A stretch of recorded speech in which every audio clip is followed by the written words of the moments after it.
हम किसी से कम नहीं। सवात में प्राइमरी पास नौजवान ने नहर पर पन बिजली घर बना लिया। अब एक नौजवान की बात करते हैं। सवात में प्राइमरी पास नौजवान का कारनामा, नहर पर पन बिजली घर बनाकर लोड शेडिंग का तोड़ निकाल लिया। शीरीन ज़्यादा रिपोर्ट कर रहे हैं। स्वात की बहती नहरें और गुनगुनाती आबशार इलाके का हुस्न है। ख्वाजा खेला के 30 साल ज़हीन नौजवान को इनसे पैदा उठाने का ख्याल आया।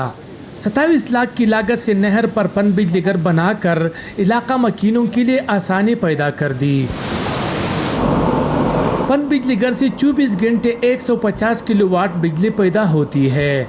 घरेलू सारिफिन के अलावा फैक्ट्रियाँ भी इस पन बिजली घर पर चल रही है।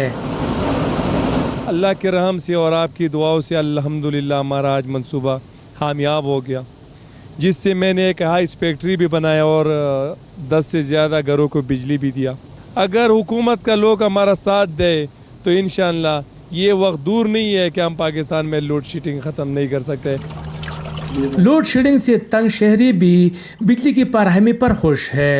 हम इस पे पंखा चलाता हूँ, वॉशिंग मशीन चलाता हूँ, वगैरह वगैरह अपनी ज़रूरत का सामान, इस्त्री सब कुछ चलाता हूँ। मेरा कोई बिल मिल नहीं है इसका। हम इसकी बिल नहीं देते और इस पे हम इंशाल्लाह सब कुछ चलाते हैं। दरियाई स्वात समेत दिगर नहरों पर छोटे पन बिजली घर बनाने से बिजली बहरान पर काबू पाना मुमकिन है।